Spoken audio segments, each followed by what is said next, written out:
নমস্কার বন্ধুরা, দেবীজ টেস্টি ট্রিটসে আপনাদের সকলকে স্বাগত।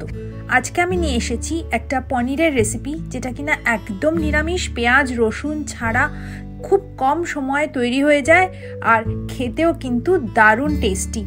এই নিরামিষ পনির মশালার রেসিপিটা তাহলে চলুন দেখে নেওয়া যাক।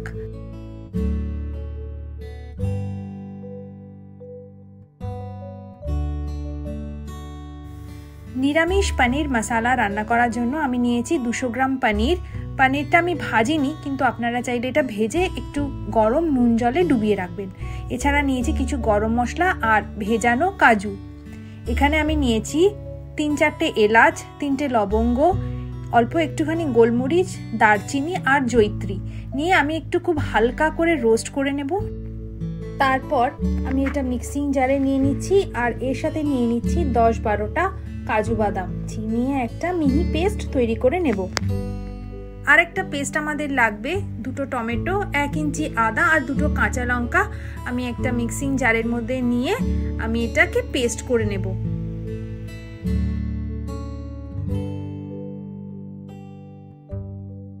আমাদের পেস্ট মোটামুটি তৈরি। দেখুন, একটা হচ্ছে কাজুর পেস্ট, টমেটো পেস্ট আর হলুদ আর কাশ্মীরি লঙ্কা গুঁড়ো। রান্নাটা শুরু করি। একটা প্যানে সাদা তেল নিয়েছি, জিরে ফোড়ন দিয়েছি, দিয়ে এই হলুদ আর লঙ্কার গুঁড়োটা আমি একটা জলে গুলে আমি এর মধ্যে দিয়ে দেব। দিয়ে কিছুক্ষণ 30 সেকেন্ড মতন আমি এটা একটু ভেজে নেব। এতে কিন্তু রান্নার রঙটা খুব সুন্দর হবে। কষানোর পরে আমি এতে দিয়ে দিচ্ছি যে টমেটো, আদা আর কাঁচা লঙ্কার পেস্টটা ছিল, সেই পেস্টটা আমি এর মধ্যে দিয়ে কিছুক্ষণ কষিয়ে নেব।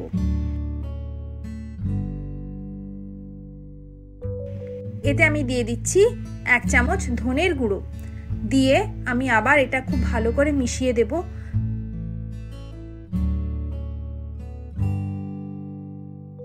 আমি এবারে দিয়ে দিচ্ছি এর মধ্যে যে কাজু বাদাম আর গরম মশলার পেস্টটা ছিল সেটা দিয়ে দেব। দিয়ে আমি খুব ভালো করে নাড়িয়ে আমি মশলাটা মিশিয়ে নিচ্ছি। প্রয়োজন হলে এর মধ্যে একটু জল দিতে পারেন, কারণ মশলাটা যদি খুব ঘন হয়ে যায় লেগে যাওয়ার চান্স থাকবে।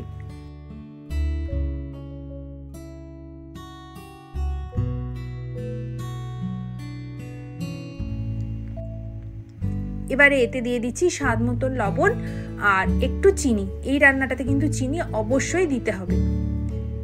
দিয়ে আমি এবারে একটুখানি কষিয়ে নেব। দেখুন, পাশ থেকে যখন তেল ছেড়ে যাবে এর মধ্যে আমি দিয়ে দেব 2 চামচ ফ্যাটানো টক দই। টক দই দিয়ে আমি খুব ভালোভাবে রান্নাটা মিশিয়ে নিচ্ছি।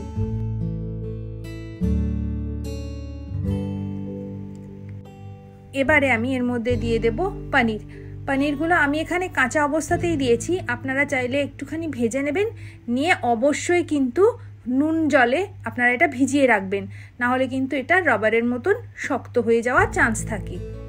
পনির যেহেতু আমি এখানে কাঁচা দিয়েছি, খুব হালকা হাতে আমি পনিরটার মধ্যে মিক্সড করে নেব। আর এর মধ্যে খুব বেশি জল লাগবে না। আমি ওই মিক্সারের জারটা ধুয়েই একটুখানি জল এর মধ্যে দিলাম, দিয়ে পনিরটা রান্না হতে দেব। একটুখানি সময়ের জন্য আমি এটা ঢাকা দিয়ে দিচ্ছি। ঢাকা খুলে আমি এর মধ্যে 1 চামচ মতন কাসুরি মেথি রোস্ট করে গুঁড়ো করে এর মধ্যে ছড়িয়ে দিলাম। কাসুরি মেথিটা ভালো মতন মিশিয়ে দেওয়ার পরে আমাদের কিন্তু আর রান্নার বেশি বাকি নেই। একদম শেষ পর্যায়ে আমি এর মধ্যে কিছুটা ধনেপাতা কুচোনো ছড়িয়ে দিয়ে গ্যাস বন্ধ করে দেব। দেখুন, মাত্র 10 মিনিটেই রেডি হয়ে গেল আমাদের নিরামিষ পনির মশালা।